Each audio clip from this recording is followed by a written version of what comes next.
Well, good morning. This is Barry Odell with the Church of Christ at Mammoth Spring Facebook page, and it is Thursday morning, April 28th, 2022, and we are in our live stream, ready for 1 Corinthians chapter 7.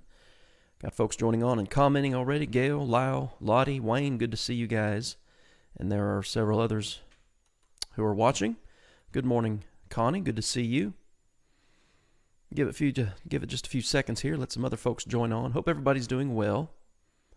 As always, if you have any questions or comments while we're doing our study today, please feel free to use the comment section, and I will acknowledge them when I see them. And frankly, I wouldn't be surprised if today's study may produce some questions. I don't know. We'll see, but we'll probably spend a couple days, at least 2 or 3 days, in 1 Corinthians chapter 7. It's 40 verses. It's one of the longer chapters in the book, but the contents is... Well, the content is, what am I trying to say? Well, it stirred up a lot of strife, let's say. Not what Paul wrote, but what people try to make Paul say. The uses of 1 Corinthians chapter 7 have been very interesting. I'll say that, at least interesting.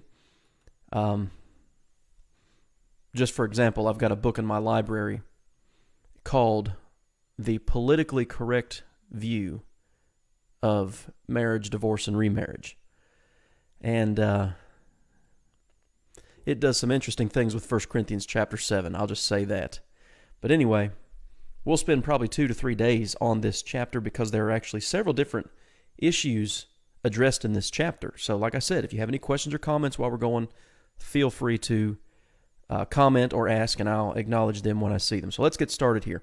One of the things, right as soon as you open up to 1 Corinthians chapter 7, and I'm looking back here real quick, he's not done this yet in this book, but starting with 1 Corinthians 7, and he actually does it twice in this chapter. Verse 1 and verse 25, now concerning. And then you look at chapter 8 and verse 1, now concerning. And he does that then throughout the remainder of the book on several different occasions. And what that now concerning indicates is a change of subject matter. Good morning, Brian. I can't remember if I said good morning to you or not. I don't know. Linda, Brian, Sharon, good to have you guys with us today. Chapter 12, now concerning spiritual gifts. Chapter 16, now concerning the collection for the saints. Chapter 16, verse 12, now concerning our brother Apollos. So he does that like 6 or 7 times, beginning in chapter 7 throughout the rest of the book. And those phrases, now concerning in the Greek, peride, indicate a transition, a change of subject. So like I said, 1 Corinthians 7 deals with several different subjects. And you see it in that phrase in verse 1 and then again in verse 25. And I thought about, well, how, typically what we just start doing is start reading from verse 1 of a chapter and work our way through. But I think with chapter 7, number 1, we need to identify this fact. Now concerning the things of which you wrote to me. So this is a chapter, the contents of this chapter are in regard to a letter that they had written to Paul. Number 1. Secondly, we need to identify this. 1 Corinthians 7:26. I suppose therefore that this is good because of the present distress, that it is good for a man to remain as he is. That little phrase there in 1 Corinthians 7:26 is so important. The contents of this chapter are kind of gauged by that phrase, the present distress. We are never told specifically what the present distress in Corinth, what it was. Most people think it's some form of persecution against the church, and so Paul's giving single people, married people, and widowed people advice based on what they were going through at that current time. That makes sense contextually. Good morning, Laura. Good to see you. But if you're going to understand 1 Corinthians chapter 7, you cannot miss verse 26. The advice, I guess we could use that term, the inspired advice, the commands that he gives in this chapter are, again, regulated by the present distress. We need to understand that right out of the gate. Some of the things he says in this chapter, verse 6, for instance, 1 Corinthians 7, verse 6, he said, I say this to you as a concession, not as a commandment. He gives some inspired advice in this chapter, a concession. I'm giving you some advice here that would be expedient for you based on the present distress. So I guess before we got into all the various subjects that are addressed in 1 Corinthians chapter 7, I wanted to hit those couple of things first. There's a distress going on, and it's going to affect marriage. So there's a lot of inspired advice here. And when I say inspired advice, I'm not saying that Paul's, he's just thinking within himself, this would be good to tell them. This is Holy Spirit inspired advice. All right? We need to understand that. And it's based on the present distress. So knowing that, we'll start in verse 1. So they wrote to him and asked him some questions. His response to that question is, whatever it was, we don't have that letter, it is good for a man not to touch a woman. Well, as you read the rest of these first few verses, you're going to learn what that means. Good for a man not to touch a woman. Nevertheless, because of fornication, let each man have his own wife, and let each woman have her own husband. Okay, so that's what it means then for a man not to touch a woman. God, and we talked about this yesterday at the end of 1 Corinthians chapter 6, the physical relationship between a man and a woman does not make a marriage. That doesn't make two people husband and wife, but within the bonds of marriage is where that relationship is to be fulfilled, the only place. And fornication is unlawful sexual activity between two people. And so, flee fornication was 1 Corinthians 6 and verse 18.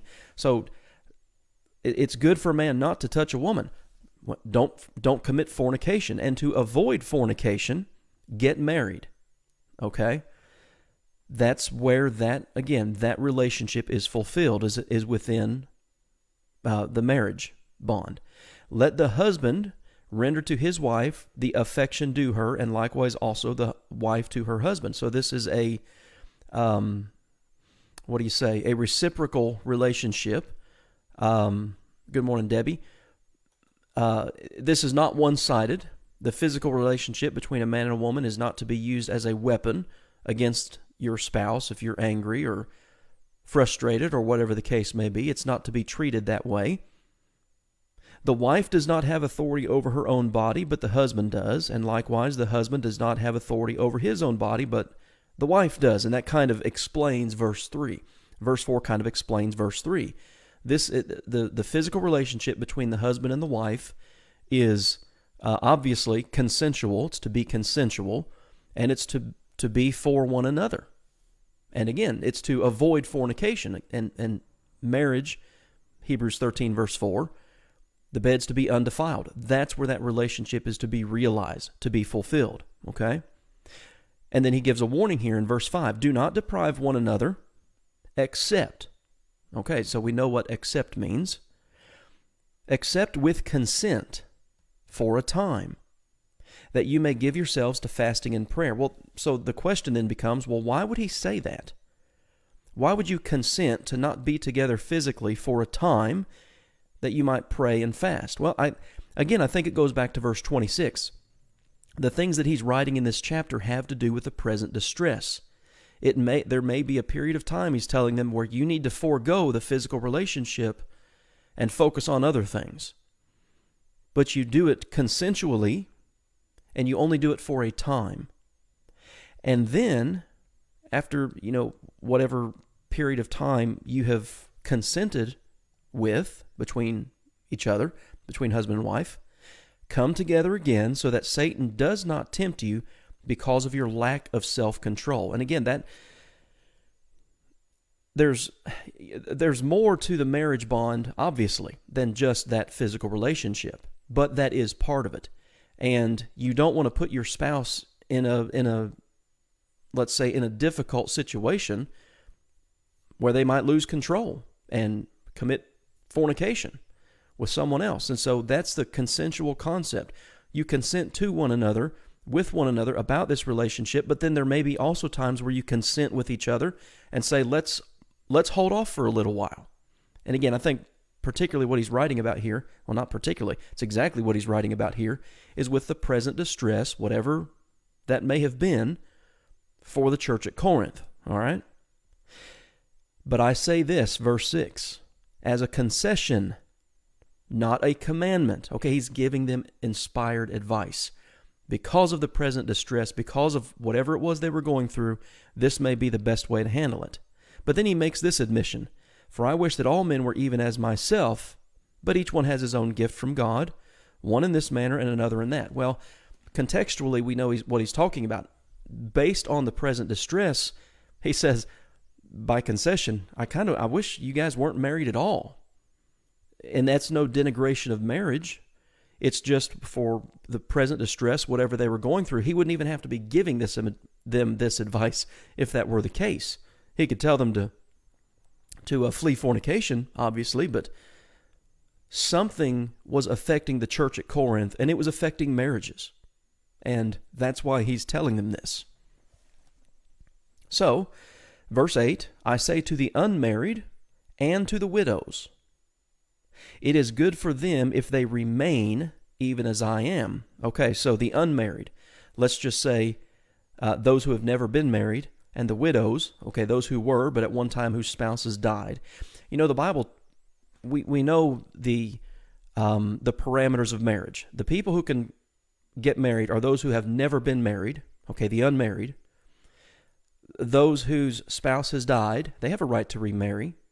And then, of course, the Matthew 19, the one exception to the rule of the person who has put away his or her spouse because that spouse committed fornication, they have a right to remarry too.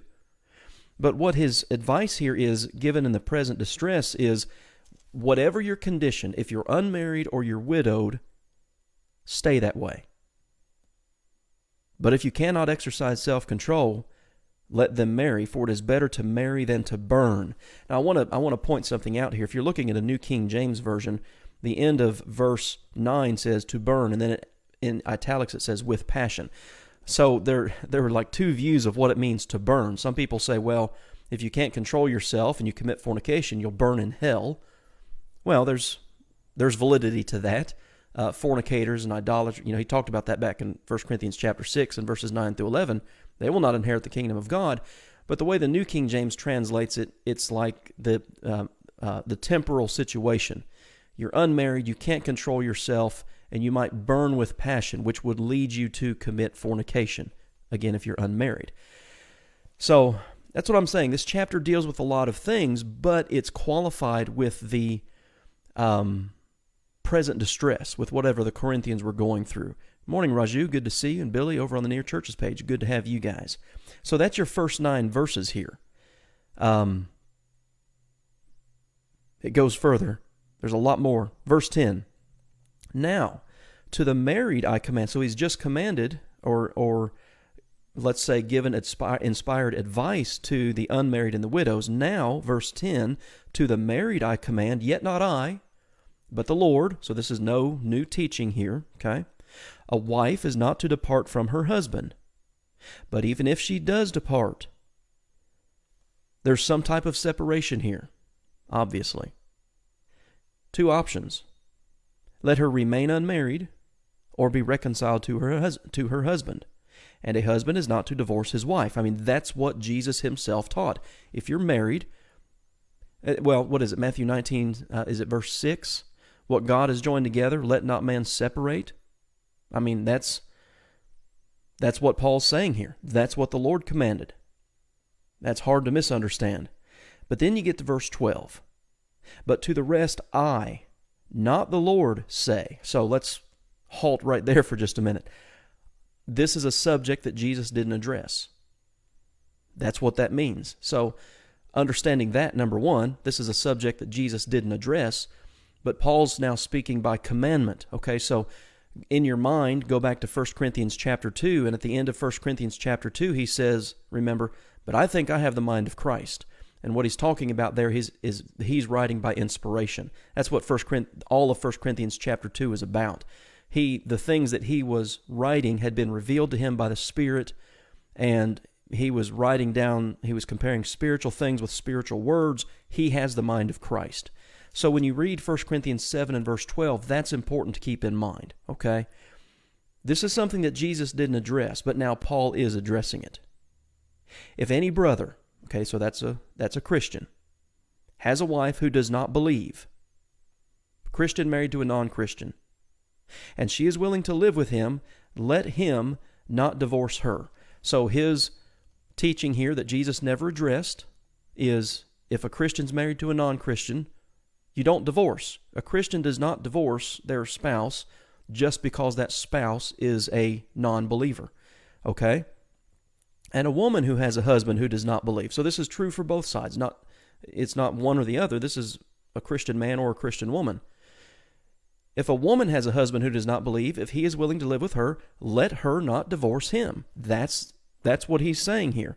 And even though Jesus didn't address it, Paul is one of those inspired apostles that was guided by the Holy Spirit into all truth, and this is what he tells them. Verse 14 is interesting. I actually had a question, a month ago or so. My brother-in-law and I were talking about this, and then I got a question last night about this. 1 Corinthians 7:14. For the unbelieving husband is sanctified by the wife, and the unbelieving wife is sanctified by the husband. Now we'll deal with the first part of verse 14 first. So what does sanctified mean? Well, it means to set apart. And in this context, we're talking about a believer being married to a non-believer. So this is not, the word sanctify here is not, sanctified in verse 14 is not used in a spiritual sense here. What Paul is saying in 1 Corinthians 7:14 is, if you're married, if you're married to a non-believer, ladies, your husband is set apart for you. That's your husband. He's sanctified, set apart for you. And if there's a Christian man, a Christian husband, who's married to a non-believing woman, she is sanctified for him. That's his wife. See, that's the thing we need to understand too, that I think will help us in understanding 1 Corinthians 7. Marriage, and listen to this carefully, marriage is not a Christian institution. Okay? Marriage is from the beginning of creation. Marriage is not a Christian institution. God's law on marriage applies to all people, Christian, let's use language we're familiar with, denominationalist, agnostic, atheist, Islamic. God's marriage law that was set up in the beginning applies to all equally across the board. That's what we're dealing with here. So if you're a believer who's married to a non-believer, that non-believer is sanctified for you and you for them. You're set apart for each other. That's the nature of marriage. Then you have the end of verse 14. Otherwise, your children would be unclean, but now are they holy. Remember, he's addressing some Christians who are married to non-Christians, and the word holy here is just like the word sanctified. It's not used with a religious connotation, okay? A Christian being married to a Christian doesn't necessarily mean their child's going to be a holy individual, a Christian. The word holy here is what he's saying is your children, if you're in a marriage and you've produced children, that's how it's supposed to be. That's the best way I know to say it, I guess. And he says, otherwise they would be unclean. Well, if you're having children outside of marriage, that's not the clean way to have children. That's not the God-designed way to have children. Children are designed, human reproduction is designed only for the home. And if you're married to a Christian, or if you're a Christian married to a non-Christian and you have children, your children are legitimate. They're not unclean. They're the product of a God-designed institution, which is the home. And again, God's marriage law applies to all people of all times, of all religious stripes, of people who have no religion at all. So that's what 1 Corinthians 7 verse 14 means. And you don't put your spouse away, Christian, just because that spouse may be a non-Christian. Verse 15. But if the unbeliever departs, let him depart. A brother or sister is not under bondage in such cases, but God has called us to peace. Wow, this verse causes this. Brian says, "Amen, brother," and people need to accept that truth. Yeah, in regard to marriage, it applies to all people of all times. Billy says, "I was a Christian 12 years before my husband became a Christian. His beliefs were different, yes. And you know, the reality is, even if you are two Christians who marry, you're still two different people. And I've heard it put this way before. The idea of, someone's always looking for Mr. Right or Mrs. Right. And we should flip that around in the sense that we should try to be the right type of people. It's like the emphasis is always put on the other person. They need to be everything they need to be, and then I'll accept them. And a lot of people, I would say, with that line of thinking, lack a lot of introspection. What about me? Am I the right type of person? It's a little bit harder to pick that apart. It's always easier to look at somebody else and tell them what they could do better. It's a little harder to look in the mirror, but that's what we're called to do. But, verse 15, if the unbeliever departs, let him depart. A brother or sister is not under bondage in such cases. You can't force them to stay. If a non-Christian decides to leave, you cannot force them to stay. What people have done with 1 Corinthians 7:15, and we'll end with verse 16. We'll just go a little bit longer today. What people have done with verse 15 is they say 1 Corinthians 7:15 is another exception that allows someone to divorce and remarry. And the exception is, they call it the Pauline Privilege, okay? The second exception, they'll say, is, if a non-Christian leaves a Christian, just leaves them, deserts them, that they're free to remarry. The Christian is free to remarry. That is not what Paul's talking about here. Paul is not talking about divorce and remarriage. What people try to do, and I've dealt with this personally, I've studied this subject for a long time. What people try to do is justify either something they have done or something a relative has done. And they try to make a second exception to Jesus's except for fornication clause in Matthew chapter 19. Paul is not talking about what Jesus was addressing in Matthew chapter 19. Paul's addressing desertion here. And by the way, he says nothing about remarriage. I'll tell you what he does say though, in the context. Back to verse 11. If she does depart, let her remain unmarried or be reconciled to her husband. Now, if you want to get into that discussion, you have to jump back to verse 11. But Paul is not talking about divorce and remarriage in 1 Corinthians 7:15. He's talking about a situation where a Christian has married a non-Christian and the non-Christian decides to leave. You can't keep them. You're not under bondage in the sense of forcing them to stay with you. That doesn't change the one exception that Jesus gives in Matthew 19, verse 9. What some people say in regard to 1 Corinthians 7:15, the not under bondage situation, is that they are not under bondage to forsake God and stay with that non-believing spouse. And that makes sense to me.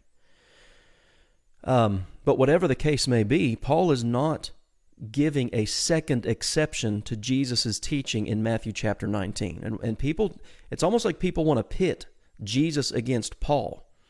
And in all reality, again, in my experience, and I've experienced it many times over the years, they're trying to justify something that they have done themselves or that somebody they know, a relative, typically a child or a parent, they're trying to justify what they've done. God's not called us, God has called us to peace, verse 15. You can't force that person to stay with you if that non-believer departs. And your option is back up in verse 11. You remain unmarried or you reconcile. That's it. Verse 16. For how do you know, O wife, whether you will save your husband? Well, so think about that. If Paul were advocating divorce and remarriage in verse 15, why would he then say that in verse 16? You may conduct yourself, believing wife, in such a way as your husband may be saved. O wife, whether you will save your husband, or how do you know, O husband, whether you will save your wife? Conduct yourself appropriately. Conduct yourself within the advice I'm giving you, the inspired advice I'm giving you that is hinging upon the present distress that you're facing in Corinth. So that's the first 16 verses, and it's not really hard to understand, but when this is like so many other biblical subjects, it becomes hard to understand when people try to formulate a position that is not said in the text. Again, Paul's talking about desertion, specifically a non-Christian deserting a Christian spouse. He's not talking about divorce and remarriage here. And he's not adding to Jesus' exception in Matthew chapter 19, verse 9. So I think we'll stop there. That's 1 Corinthians 7, 1 through 16. And he kind of changes subjects a bit here in verse 17 and following. So we'll pick back up on that on Monday. It is Thursday, so this is our last stream for the week. And I appreciate all of you guys being on here today. I don't see any further questions or comments, but hopefully this has been helpful to you. Thank you, Billy. I appreciate that. Appreciate you being on here today. Hope you guys have a good weekend. And go to worship Sunday if you're able. Here at Mammoth, I'll be preaching Sunday morning on, what's the title of my sermon? I just went completely blank. Anyway, I'll be preaching Sunday morning and Sunday night. Sunday night is the image of God. My Sunday morning is entitled Sunday, the importance of the first day of the week. That's what we're going to talk about. So anyway, had a brain freeze there for just a minute. All right, guys. Well, we've had a comment just come in from India. Many divorces in India occur because of the social evil called the dowry system. The girl has to pay money or give property to the boy in the marriage. It is common that the wife is harassed to bring more and more money even after the marriage, and sometimes divorce if she fails to do so. Wow. That's terrible.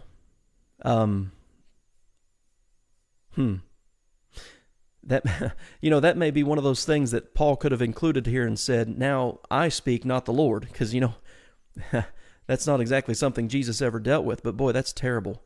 This dowry system. Marriage is between two individuals. I think of what Jesus said in Matthew 19, and it goes all the way back to Genesis 2. A man is to leave his father and wife, leave his father and mother and be joined to his wife. These are two consenting adults. And there's no, and that obviously that's a cultural issue, a social issue, but God's design for marriage is between two consenting adults that have the ability to leave mom and dad. That's it. So that's a terrible custom. Terrible custom. And that would be extremely hard to deal with. All right, guys, let's wrap it up. Thanks again. Thank you, Laura. Appreciate you being here. Hope you guys have a good weekend, and hope to see you back here Monday, and we'll pick up in 1 Corinthians 7 and verse 17.